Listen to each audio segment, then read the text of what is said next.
We're so glad you're here. My name is Andrew Ford, and I'm the Director of Church Strengthening for Converge MSC. Converge MSC is 363 churches. You guys probably knew this.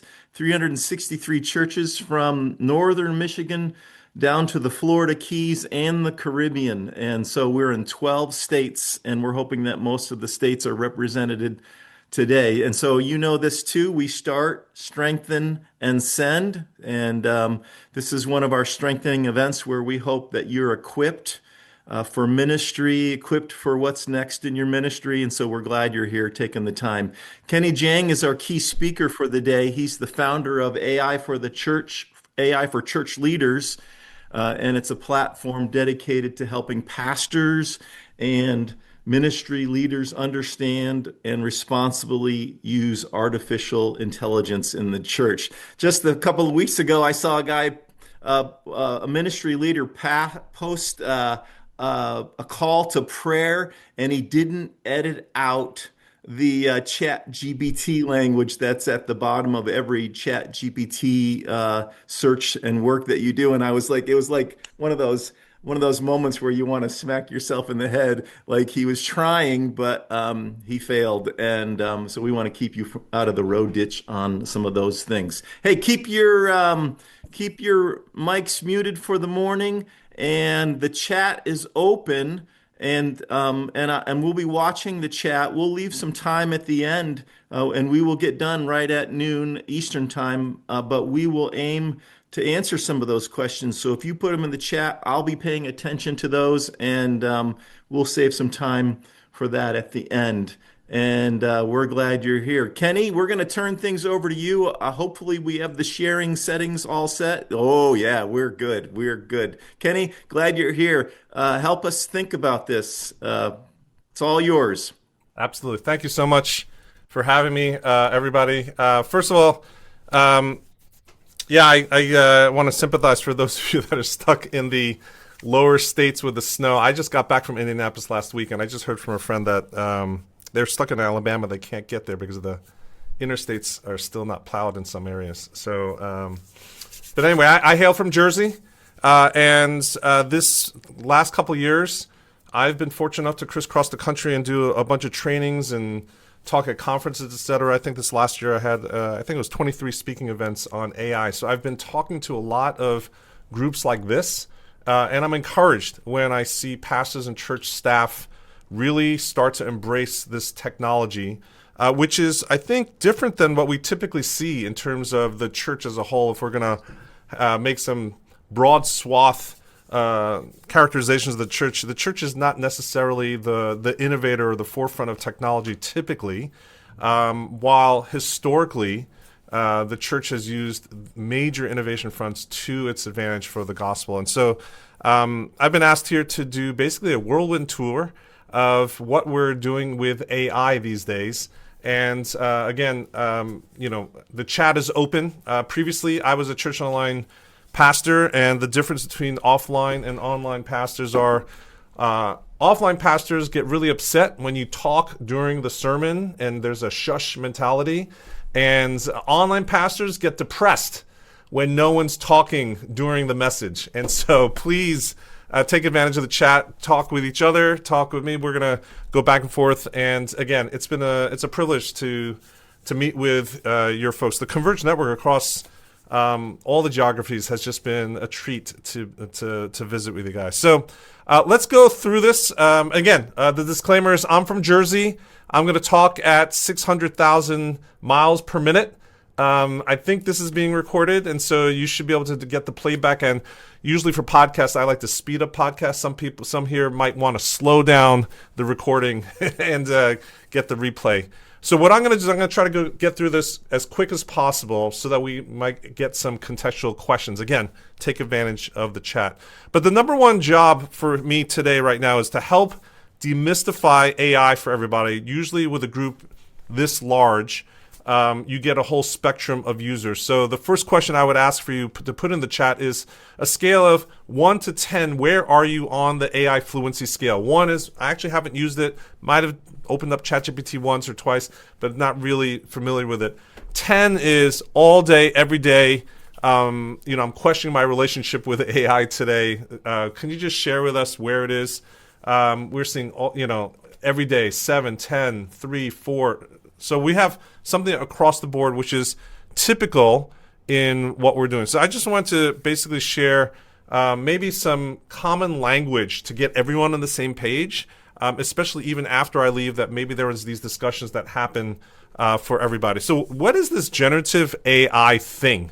I think this is like one of the questions that people are asking me these days, because AI has been around for a while. And I think the question right now is like, what is AI? And so the thing that we're talking about right now is generative AI. This thing exploded on the scene November 22 with ChatGPT, and that has changed everything. And that's because before that, there are all these other nerdy types of AI out there in the world. And what OpenAI did with ChatGPT is create this little thing called generative AI. And basically what it did was it took all that nerdy stuff and added a layer of natural language processing. So it just allowed you and me, as if we're going to talk in Starbucks, talk to each other. Then the nerdy friend goes off and translates it in the back and does the nerdy things. You don't need a computer science degree. You don't need glasses with tape on it. You don't need to be Urkel. And now you come back and it will translate it back into plain English to you, right? And so it is now this thing that's accessible to everybody, which I think is just tremendous. But it allows us to create new things. Before, the brainiac stuff of AI from the 50s, 60s, 70s, 80s, 90s has largely been just analysis of stuff, right? But now it's able to actually do multimodal generation of new content. That string of nerdy words just means it started off as text in, text out, but now you can put in images, you can put in audio, you can put in video, you can put in code. And on the output side, it's not just text only. So now you can output images, audio, video, code. There's all these things. This morning, my son is in college, and I went online with him this morning in a quick session, less than 30 minutes. And we just talked to an AI platform, and we did what we called vibe coding. And it basically generated an entire website that's a internship tracking website. So now he can put in the URL of something. He can put a PDF. He can actually just talk to it and read internship job listing, audio to text inputs. And then it creates a whole system to track, kind of like a Trello board, of all the internship applications that he's doing. So this is now, it's called multimodal. You have all these different types of inputs, and on the outputs, you can create all these different things. So it's no longer just like this novelty headshots of the magnanimous Andrew Ford as Bond in a 007 movie poster or something like that, right? It's not this just novelty stuff. It's actually really, really useful, practical stuff. And so you need to think about AI now as a creative assistant to be able to do the things for you. And so we start on the basics. You might have heard of some of the popular AI tools out there. And the one thing I want to talk today about these things is because the question always comes like, where should I start? What tool is the best? What do you use? I actually use all of them because they all should be thought of as your intern team. If you had a smart intern team, each one of your interns are a little bit different. They all have approximate same skills and background and training, right? They all might be juniors in college or something like that, but they are a little bit different. Some are more nerdy and like actually pay attention to bibliography and sources and will show their work. Others are just like by the seat of their pants and make things up and just are very fast and just are terse, right? Some are better at creative writing, some are better at analysis. So these are the most common ones. Now, the other thing I will say is AI is kind of like an arms race right now. Everyone is releasing new features and functionality. They're all within about 3 to 6 months of each other. So I want to reduce the pressure for everybody. And you're not going to choose the wrong one to get started with. You need to go deep and try to figure out one personality first You can choose any one of them. They're all pretty good at this point. On the image generation side, you might have heard of some tools. Ideogram is my favorite.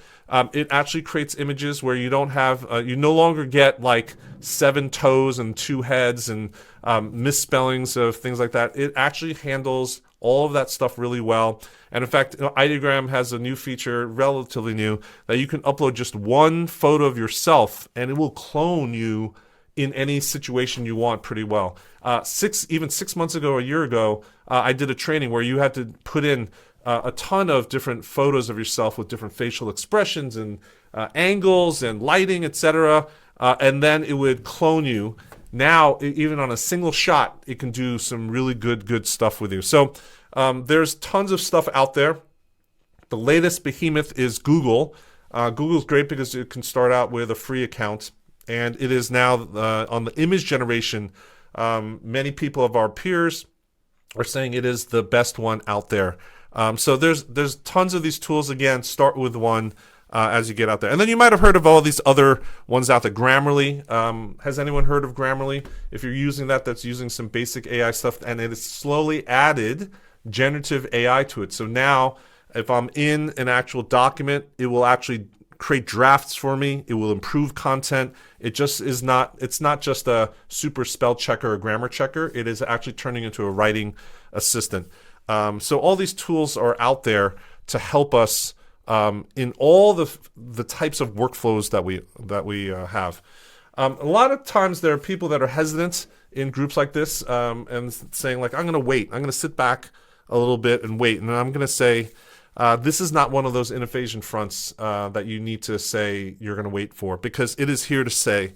I like to say it's not your grandma's VR goggles or Bitcoins or NFTs, right? This is not a nerdy niche technology that's out to the side.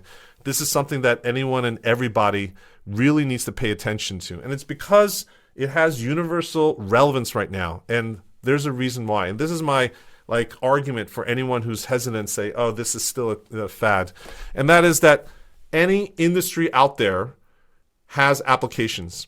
Any vertical, any niche within industry, any geography, it handles all of the languages, right? Any role or seniority level in an organization has relevance. Why? Because it started with generative text. Text in, text out, right? And what role, what industry, what job, what level of an organization uses text and communication as part of their responsibilities? It's pretty much all of them. And so this is why you've seen tons of investment all over the place into generative AI in their own little corners of the world. And so it is going to be even, faster and faster in terms of what it can do in all facets of our life. And so this is where we say, AI itself, there's all this fear of AI taking over the world. It's a whole other discussion. And there's a lot of things that I think you as pastors and church leaders need to think about for your congregation, for the people out in your zip codes, because the word of the day now is not FOMO that was developed by social media. The word of the day for society and culture is FOLO, fear of looming obsolescence. Fear of looming obsolescence. All of that, if we want to unpack that, that is something that I think everyone needs to think about as a church leader, of what are people in our zip codes, the people you're trying to reach that haven't found Jesus yet even, really need to start to deal with. And the only answer there is a biblical worldview. The only answer that's going to give you peace, a solution of order, and something that makes sense is the biblical worldview. And I actually think sometimes the conversations about how AI can help me as a church leader in terms of just productivity and efficiency is a red herring. And that we actually have to have these other discussions about the implications and the disruptions that's coming to society and culture, and what we have to offer as Christians, of people of the book, what we have to offer to society and culture itself. So that's another conversation. But in the meantime, in terms of that fear, AI is not going to replace you. But someone who knows your job and knows AI is going to replace you, right? And so that is something that I'm glad that everyone here is. Like, one of the most popular things, I created a laptop sticker, and everyone wants a T-shirt and stuff like that, is the sticker that says, AI took my job, but it says to a whole nother level, right? And so that's the promise that we have for all of AI today. And I think part of understanding how to use your team of interns really well and steward it is to understand what is it good for? What's the sweet spots? Because you can't just have a delegation of an intern to do anything and everything under the sun. And so really thinking through some buckets of work of when you go to AI, because you can't look at it as a hammer and then everything is a nail. There is certain things that you want to use it for and steward, right? So it's not binary where let's just use AI all day, every day for anything versus let's never use AI. It's not just two choices, 1 or 0. There's a whole spectrum. And the way to do that is you got to start to understand what is it good for. So the first thing is like, it's going to help us create things faster. Whatever your strategic leadership capabilities are and the workflow you have in front of you, it's going to accelerate it, not replace it. It's going to accelerate that. So helping you create first drafts of stuff, social media, anything with content and languages obviously is something where you should think and ask the question. This is the innovation question that we have is, how might AI help us in this way? How might AI help us? Second one is thinking clearer. This is where it amplifies who we are as a person, right? And so there's these bad actors in the world. There are lazy pastors in the world. It's just going to amplify the laziness and the bad actors. However, it also, to your advantage, everyone that's here on this call, going to amplify your leadership qualities and traits that are for the good. So if you're strategic, you're going to become much more strategic. If you're someone who actually has outcomes that have impact, you're going to find you're going to be able to have more impact with that because it's going to give you a second brain to be able to take advantage of. The third bucket is communicate better. Clarity is your friend. I like to say one of the things that I use my AI for, it's my chief clarity officer. And helping to take all the chaos in my brain and really have a writing coach, have a strategy coach, all that kind of stuff, really is going to, I don't know. I think even in 2026, we think that we see the magic that it provides us of how much value is. But as we go forward, it is going to leapfrog and be exponentially better. And the value that we're going to extract from technologies that we have with AI is going to be astounding for pastors. And the last one is do more with less. We're going to be able to take things, just a very superficial example is take long-form content, repurpose it into many other form factors. This is something, again, you wish you had interns that actually had brains, that had good attitudes, that had unlimited caffeine, and you don't, right? And so this is something that is bringing to the table a real option to figure out how to scale all of the things that you're doing in a way that takes technology and uses it for good. So a very good way is to use technology to help you scale personal relationships. And if you steward AI well and use it surgically in your workflows, you really are going to be able to help you enhance and scale those personal relationships. And that's what we all want to do. I think we are in the business of relationships. That's our product. As a church, as a pastor, if you want to be reductionistic, one of the ways to look at it is we are not about just extracting concepts from a Bible and then do knowledge transfer. We are actually in the business of life change, and the way we do that is our product is relationships. And in order to have life change, this is the stuff that is going to help us impact that even better. While we understand what it's good for, we have to figure out what is it not good for. And so these are intuitive things. I think no one's going to argue about this kind of stuff, but it is things that I think, especially with newer users, and especially those of you that have reported, oh, we use it every day at 8 or 7, etc. This might seem like, I get this. This is all basic stuff. Let's skip the slide.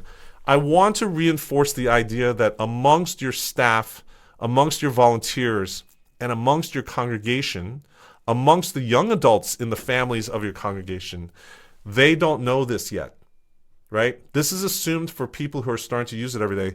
But the fact that there's some hallucination, that you have to keep a human in the loop, that the soft skills of emotional intelligence and the pastoral care stuff is stuff that you need to guard and figure out how to keep that in the equation. Ethical decisions, those boundaries. People just have not thought about that yet. And in fact, one commentary on where we are with technology in society is we've kind of outsourced a lot of this stuff to big tech of the free products, where we have become the product, right? And this is all the conundrums that we have in society today with data and privacy and the invasiveness of technology today.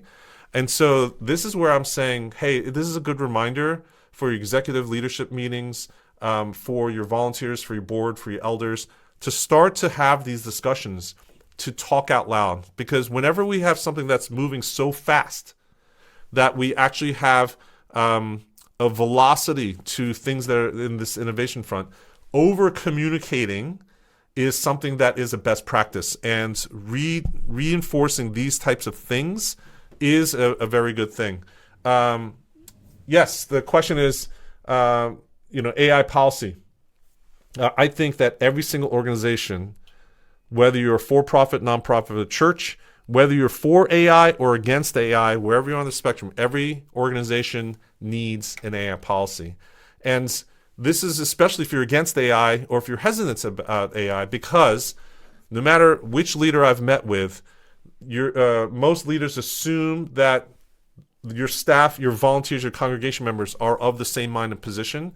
They don't articulate it enough, and there's always a gap and a surprise. Almost, I would say, pretty much 100% of the time, there's been a surprise of the difference in posture and even behavior and usage of AI between the leader and the teams and the people that they serve. And so, yes, you need an AI policy. One of the resources we built last year is called AI Policies Made Simple, AIpoliciesMadeSimple.com. And it is it's a little process that walks you through building a custom AI policy with some templates, etc. But yeah, those are the types of things that I think is really important. Now, if there's any executive pastors here, I think what John is saying is really important. We could freak out any executive pastor on the call because your volunteers, your staff are putting PII, right, personal identifiable information into these chatbots that, depending on the privacy policy, then gets sucked up into the model and it's being used to train and be retained as data. Some policies are default private. Some policies are default, it just takes your data. Google, for instance, just recently defaulted to the side where it's just going to read all your stuff and retain stuff, right? And so everything from Alexa, this was a quiet change. Alexa, the little device, typically stores your conversations and processes it locally. This last year, they changed it where it now takes your voice transcript, uploads it to the cloud onto an Amazon computer somewhere, and then processes and comes back. That is, from a data security standpoint, concerning. Supposedly they're good stewards, but I think from history, right? You would not bet your mortgage that Amazon's going to keep that private and that there's not going to be a data security breach ever with your data. I don't think anyone here is willing to risk your mortgage on that. And so all of these things are a little bit scary, but this is why you need a policy. Again, over communicating everything is really important. So that's why we need to figure out how to do sessions like this, okay? Things that are not good, things that you can't look at AI for, is things that I think we need to double down on and really understand as technology moves forward. What are the things that we double down as a church? And so Kevin Roos is a New York Times columnist, good writer. He wrote a book called Future Proof. I think it's about 2 years old. And it's a good read. You can pick it up. In it, he has a framework that I think is interesting, that is useful for a conversation like this. And so he has 3 things that he thinks that AI will never take over, that humans, it's protected. And I don't know if I agree with all 3 buckets, but it's a great conversation starter and make you think of your own understanding, theology, and worldview of this stuff. So the first thing he says is that things that are surprising is the type of work that AI cannot take over. So things that are irregular, chaotic, physical, atoms-based, right? Because we are irrational creatures. We are not an algorithm. We don't behave the same way with every single thing. We're not consistent down to a mathematical formula. And so things that are human like that in exchanges are the things that AI really isn't ever going to replace at the end of the day. I'll give you one example on this. There's some articles of professors who are clearly seeing. There was this one professor that even put a rant post that was funny. As the semester ended, he was, is the word deluged? He was, bombarded with all these emails of dead grandmas, dead dogs, sick, dog ate my homework, all these things for extensions for the final project, etc. And they all sounded the same because they're all using ChatGPT. And they all, again, there's pattern recognition on the side because the models, even though everyone's story was different, right, took the same approach. And the humans are all different. They're all irregular. They're all, the way they explain the excuse would come up with, if we had this call of 50 people, we'd have 50 different excuses. They have the same themes, but the way we even describe them or what we focus on is different. And that's not true. So when you have something where you want to have variety and a spectrum of things in terms of experiences, this is where AI is really not good for. And so we need to double down on that to our advantage as a church leader. Number two, if it's not surprising, the type of work that AI can't take care of is things that are social. Things that are social. So things that fulfill social and emotional needs, AI can't do. I think this is one place where I'm going to disagree with Kevin Roos a little bit. I just came back from this, I think my fourth year, going to the Consumer Electronics Show in Las Vegas, where they put out all the things, the 148,000 attendees and 5,000 companies. And the theme last year was flying taxis and robots. Those flying cars are real, they're coming. This year is humanoids. There's so many robots, four-legged, two-legged robots. They're coming. And so I don't think they're going to replace humans, but they are going to have relationships with us.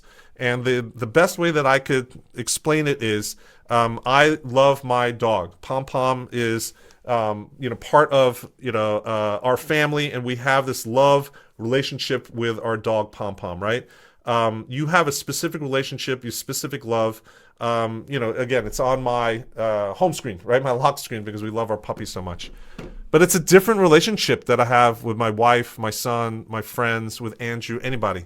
You have a different type of relationship with a pet and a human. The humanoids is going to have a different relationship, but it is going to come closer and approximate closer to a human-to-human relationship. So it is going to be a C-3PO, R2-D2, but a much, much more dynamic one. We already have people that are falling in love with their online avatar chatbots and AI. We have people that have been counseled to the point where, in terms of filling social emotional needs, right? There's lawsuits against ChatGPT. There's a tragic case where I think it's a 13 or 14-year-old boy was counseled by ChatGPT to take his own life, right? And so this is the direction where society and culture is going. Harvard Business Review did a study. The number one use, the top use of ChatGPT right now is personal therapy and companionship. And so this is where I disagree with Kevin Roos. We have to be wary of it. It gives us all this thing. Now, on the positive side, right? On the positive side, the types of things that your church, life, community, relationships offer that fulfill social emotional needs, I think you need to ramp it up. You need to figure out things that are experiential, more artisanal, more things that require in-person, incarnational experiences, right? And so as a church online pastor, one of the things in the past that I had this beef with offline pastors was offline pastors always thought of online as cannibalizing. I just know that if we have church online, then Andrew's just going to sit at home in his basement in his underwear watching church online. He'll never come in person and listen to me and clap for me in person. That's not true, right? The issue is, right, that if your offline church services are just copy pasted and streamed online, and there's no difference between me coming in person and offline, if there's no benefit, then something is wrong with your offline services, right? If you can be cannibalized, and I even get a better experience with a live stream because it has tighter camera shots and I can see Pastor Andrew's face better than if I was sitting in the back of the room in person, something's wrong.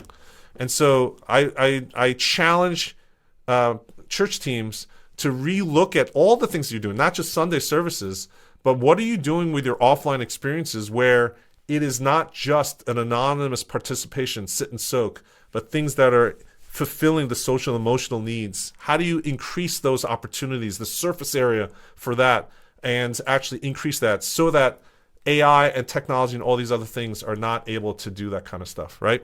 So the social need. The last one is scarcity. Things that are really scarce that we don't assign on a regular basis to. So to be hyperbolic, the president always goes around with something called the football. It's a leather suitcase. It's a bag with the nuclear codes in it. Wherever he goes, someone's carrying the football, right? And the Secret Service protects the football. We don't want to outsource the use of the nuclear codes to an AI chatbot, right? It's high stakes, right? High risk, low fault tolerance. Counseling calls. If someone is deeply upset and calls into the church office, and you can sense that there is some self-harm potentially, and Pastor Andrew's busy, you would not divert it to the chatbot, the conversational voice AI, which is now becoming popularized with all businesses, and even churches have solutions that have voice chatbots that answer your questions and have conversations. You want to make sure that's a human that's put into that. You want to triage that. But there's all these other things where if it is high stakes, high importance, you want to make mission critical, you want to take that and remove the AI and technology from the solution. So those are the three categories I think is a very good discussion fodder for a lot of teams out there. And the reason why you need to talk about these things is because AI tools are proliferating anywhere and everywhere across all categories. You might have heard of all these things, like even audio. Worship teams are under threat. I'm talking to a group of worship leaders because AI is coming after their lunch, right? Even last month, the #1 Billboard hit for Christian music was an AI-generated song from an AI band. The month before that, a country western #1 in Billboard was a country music AI-generated band. And the month before that, Gospel and Soul was the first AI Billboard hit. Zania Monet, who is a woman who is a churchgoer, who is building songs using a tool called Suno, and Suno's on this list. Suno is a tool. If we're in person at a conference, typically I'll as people walk in the first couple minutes, I'll have fun, put Suno on the screen, and I'll run a Mad Libs little thing. It's like, hey, give me a topic, give me a place, give me an action, give me some absurdity of the interactions of the storyline, give me a genre, and then give me something else that's totally different, like reggae classical music mashup with electro beats or something like that. We'll put it in and create the song, and it will play. And I guarantee you, most people in the hallways would never know it's an AI song. And so it is coming after all these other things. This is why we need to be the people that have a biblical worldview that understand what is right from wrong, need to have a voice. But in order to have a voice, you need to start thinking about the theology of AI and all this kind of stuff. So there's all this stuff out there. This is the whole point that we need to do this kind of stuff. But again, in terms of everybody here, start with square one. You need to become an expert in one and understand and learn the skills that's transferable out to all the other tools. And that's why I say, instead of being like paralysis by analysis and overwhelmed by stuff, start with ChatGPT. It is the behemoth. It is the one. It's a media darling. It is coming out with new features and benefits. If it's behind in something now, in the next couple of months, it's going to go further. And so you don't need to be scared. You need to just start to have an open posture and see what it is. There's a free version, even for those that are reluctant to pay.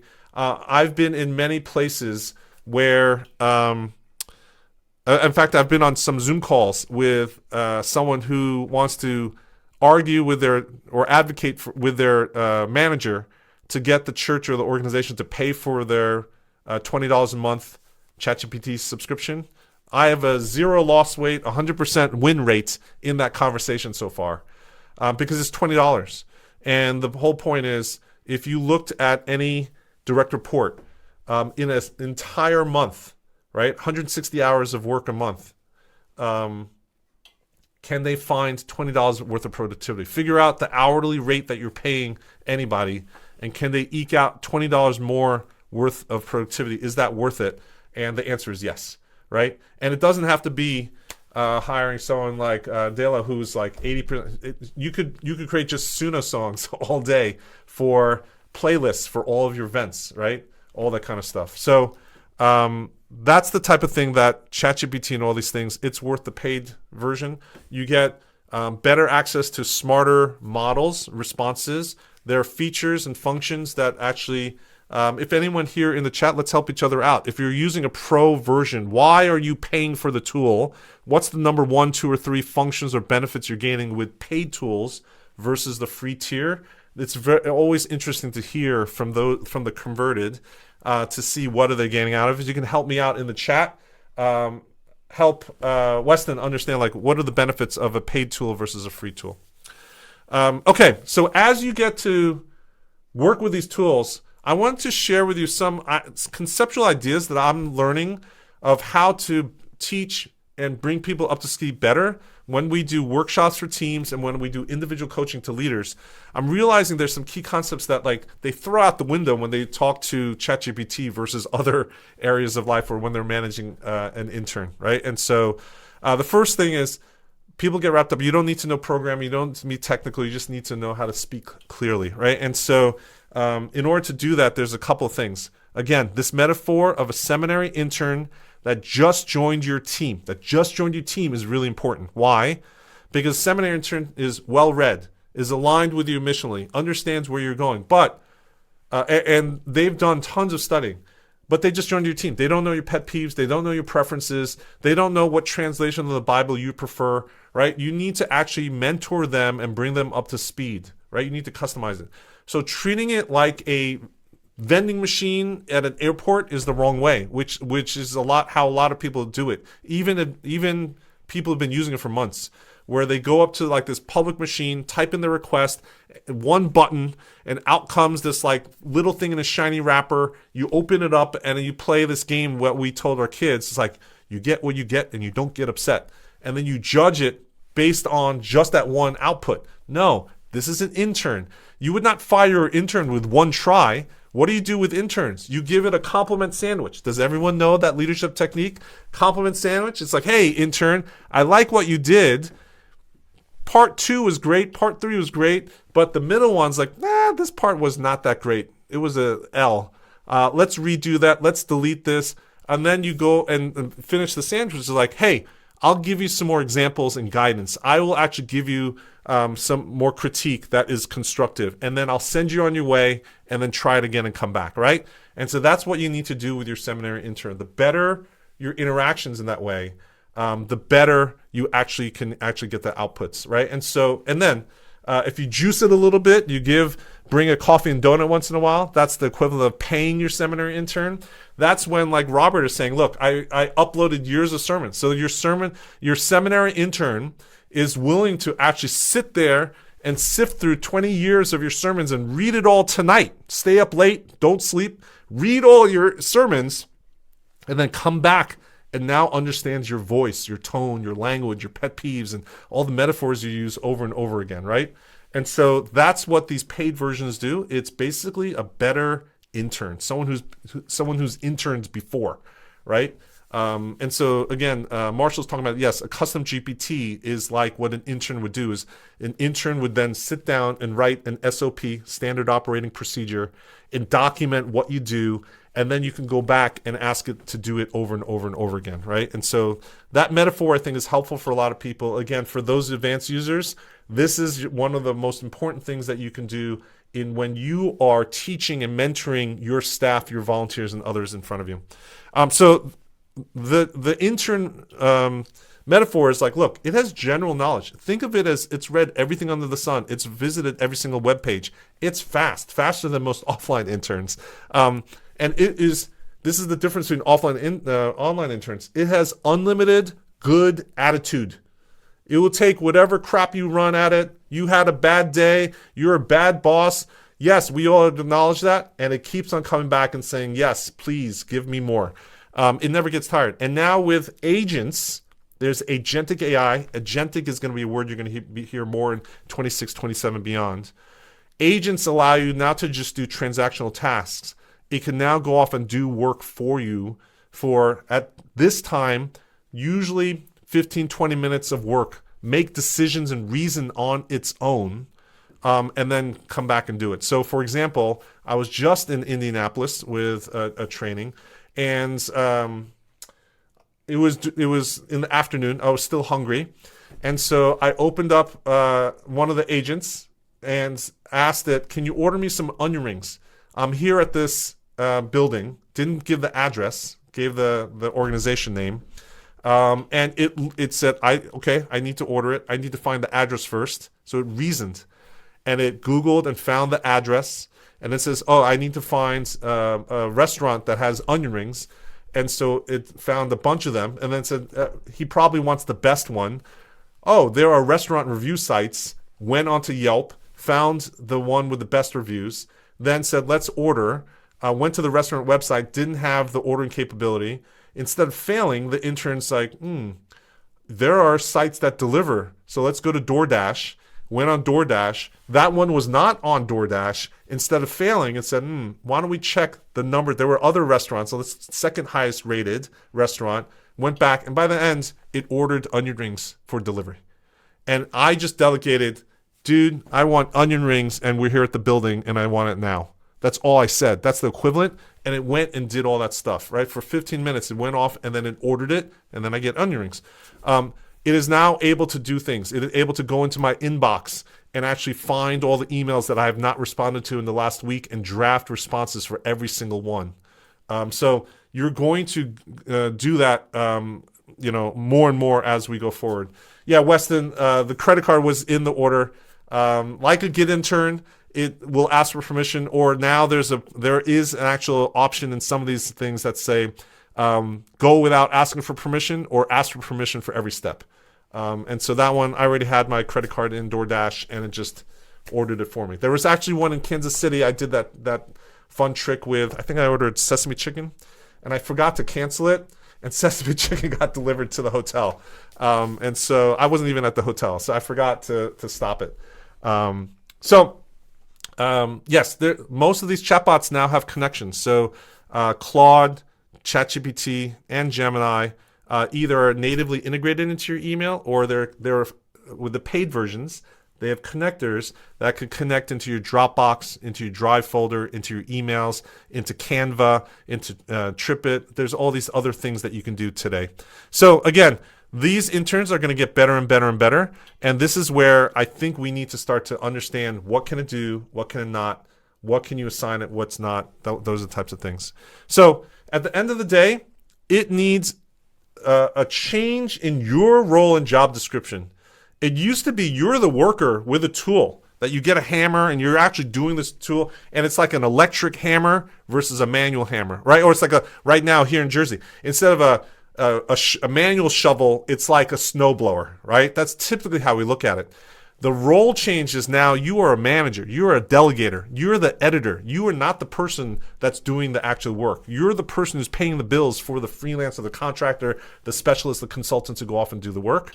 This is a big mind shift and a persona change. And you need to figure out how to be clear on your instructions. Otherwise, you get misalignments in the task at hand. You need to be the one that finally reviews stuff and has these milestones and checkpoints that you build into it, not the intern, right? You need to go figure out how to do that. And the number one way to do that, there's two things I'm going to show you. One is conversations. You need to be more conversive with your chatbots. They're called conversational chatbots for a reason. So dialogue, this is why the intern thing is so important. You cannot assume that the chatbot knows everything, and you need to have those questions and answers. One of the biggest tips I can give you is that you ask the intern to ask you questions, right? Ask the intern to ask you questions to help it do its job, right? Let it interview you about the task at hand.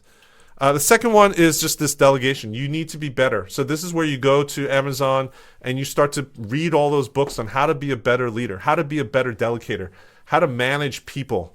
Because the better that you can do that, the better you're going to be able to have success with your intern. And there are different tools, getting to Andrew's question, that are starting to come out that are church specific, that have church specific tasks and workflows. And so you're not going to have to start from scratch and say, oh, we are a church, we believe in this dude called Jesus, and we read this thing called the Bible, right? You're going to have church specific tools that are starting to come out that really understands what you're trying to do and your own context specifically.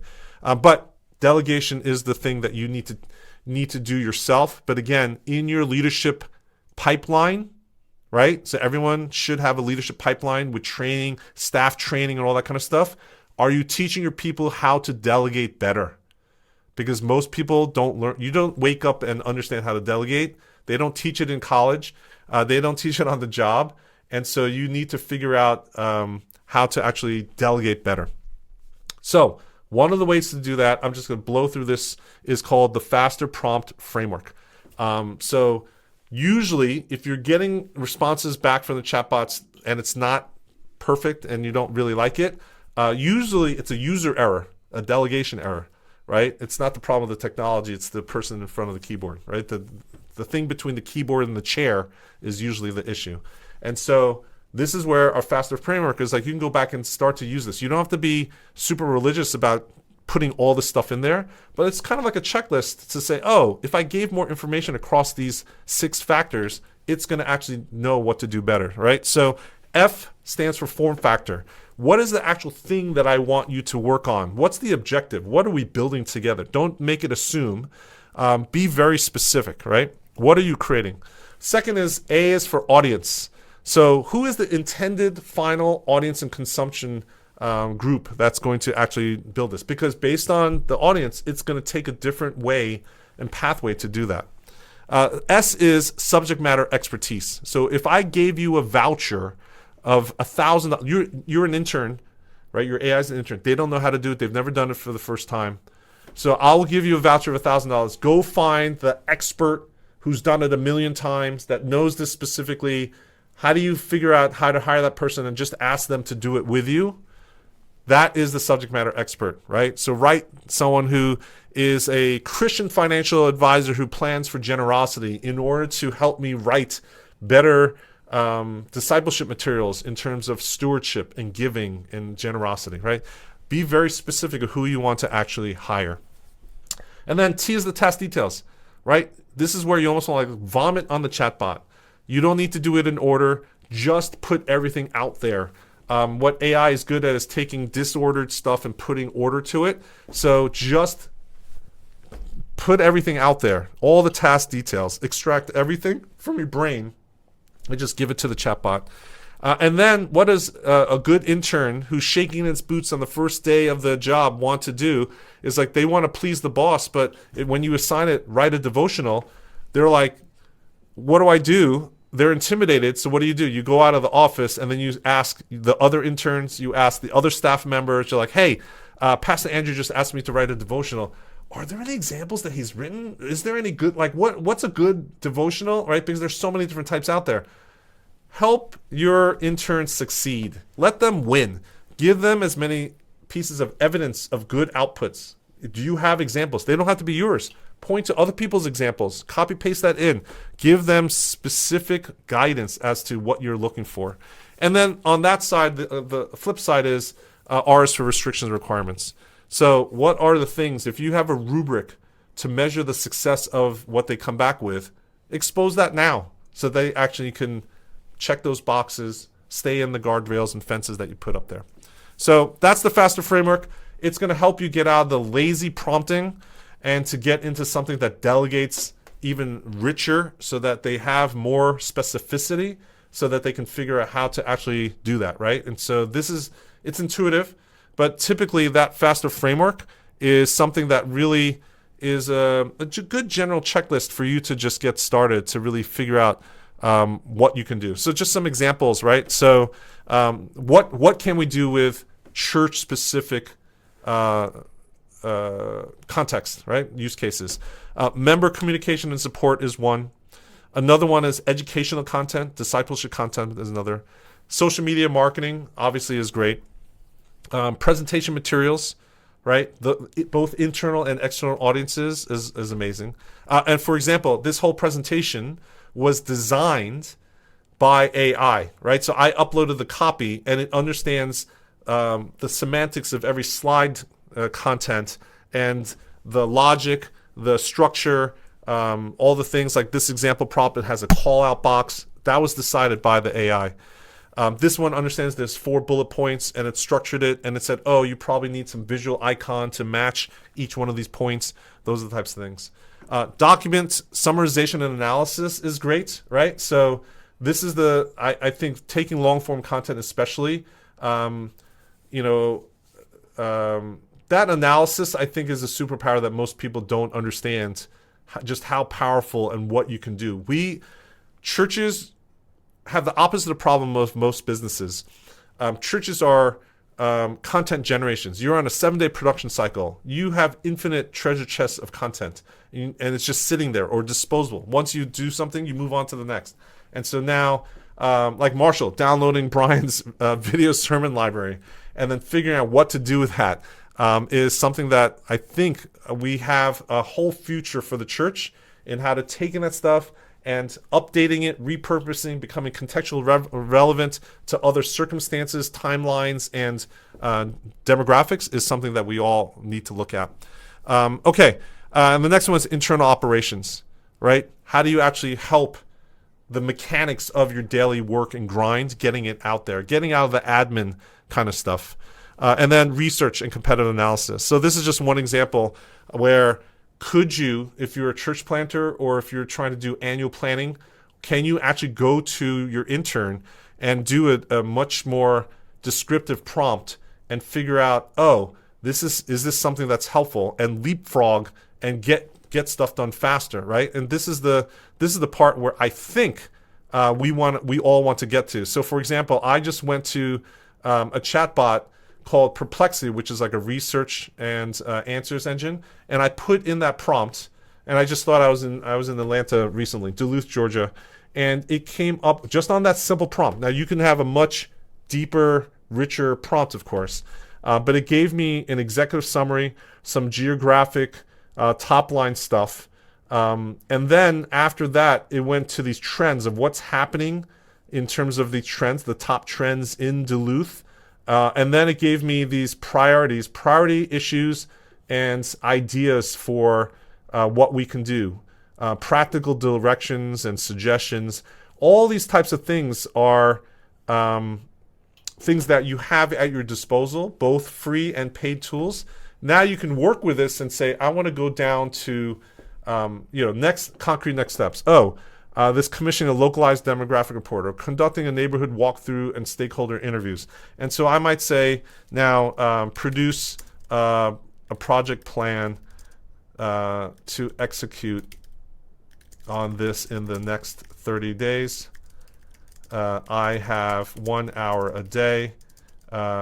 Create a plan and checklists, right? And so now you can then produce very specific tasks with any of your direct reports or teams or committees, and hopefully you'll see all the sources that it is actually going through, right? It is literally reviewing all these sources on your behalf and then conducting the 30, 60, 90-day plans for you to actually execute on that kind of stuff, right? And so this is the type of things that I think we are now ripe with AI to do these types of big types of projects for us. And then the last one is personalized spiritual growth. I think discipleship on a hyper-personalization basis is something that is going to be more and more. It's going to be more common and normalized in everything that we do. Okay, best practices. There are things you should do, and I want to focus on the things that you should not do. No personal identifiable information should go into these chatbots for this reason, this stuff. You should anonymize your data because there's risks, right? And this is why data privacy and ethics are really important. And this is why you as a senior leader are the ones that need to lead the charge and need to remind people, but more than that, really educate, because we really don't talk about these things on a normal basis, on a consistent basis with staff in the life before chatbots and life afterwards, we really typically have not talked about this kind of stuff in general. So a general action plan is just, hey, start with one tool, get really good at it. So can you start to identify just small little building blocks of things, and then share.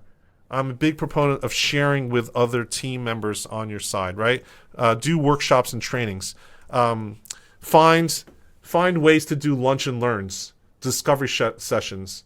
No matter where you are on the AI fluency spectrum, there are people around you that are similar or more advanced, and just inviting them into the conversation. This includes your congregation members. To be able to have seminars or workshops that tap their expertise is something that I would recommend everyone do. And then there's some resources here. I think Andrew and some others asked for more church-specific things. If you're part of our Facebook group, the AI for Church Leaders and Pastors Facebook group, there's 7,500, 600 people in there. We have some files and docs.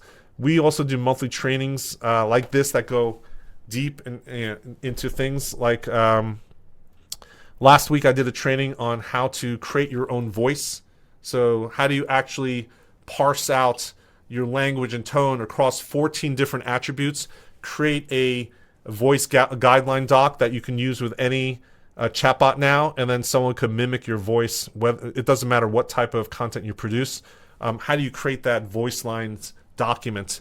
So there are practical things that we do on a regular basis. So hopefully this is something that will open up questions amongst this group, but also entertain it with you and your teams. And the number one thing I say is you don't need to be the expert. The number one thing you need to do is become the expert in facilitating conversations. You need to be the host. You need to actually give permission for people to talk about this kind of stuff in front of each other. This is where you get rid of the fear. This is where you get rid of all these misconceptions and misalignment, is to start to do conversations with your staff, with your teams, with your elders, with your high capacity donors, so that people understand where you stand, and then you have collaborative understanding of the path forward for your ministry. Again, your goal isn't to become the AI expert. It is to become the conversation partner so that all of you together collectively can actually serve your church community, but the external communities in the most life-serving way possible. So there you have it. That is a lot. Hopefully I didn't overload anyone. I don't know if we lost anyone in the fray, but Andrew, let me know where we can go from here in our remaining time together. Thanks, Kenny. We've got like 3 minutes. I think let's just wrap up. And your website and everything is linked in the chat. If people want to pursue you Yes. or your information, they can do that there. Thanks for your expertise on all this, and to all who are on the call, thanks for your 60 minutes on this busy Thursday. We hope it's helpful for you.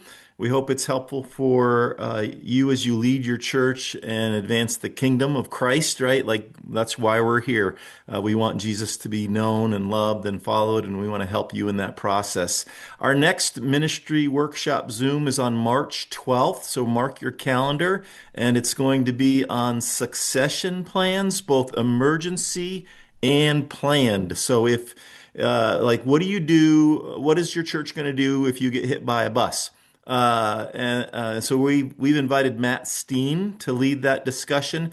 The second part of it is so you're 63 and you want to be done in 5 years. It's not a retirement planning idea, but is how do you get your church ready for the transition? So what are you going to do? What are the steps you're going to take? And so Matt Steen is going to walk us through that, and hopefully that will be helpful to you. Maybe the age demographic might be a little older in that one. I don't know, but all of us should be thinking about it as you may get hit by a bus. It could happen. So we hope not. We hope not. So hey, we'll send out an email. There'll be a link to Kenny's survey as well as a recording of this Zoom, and then we'll work on that. that AI policy for your church. I'm sure some of you have already done it in ChatGPT and have produced it. So, but if we can be helpful in that process, we'd love to be helpful to you. So, hey, thanks for your time. It's noon in Michigan, so we're going to cut you guys loose, and feel free to reach out to me or any of the MSC staff. If you need anything, we're here to serve you guys and your churches. God bless. Take care. Thanks, Kenny.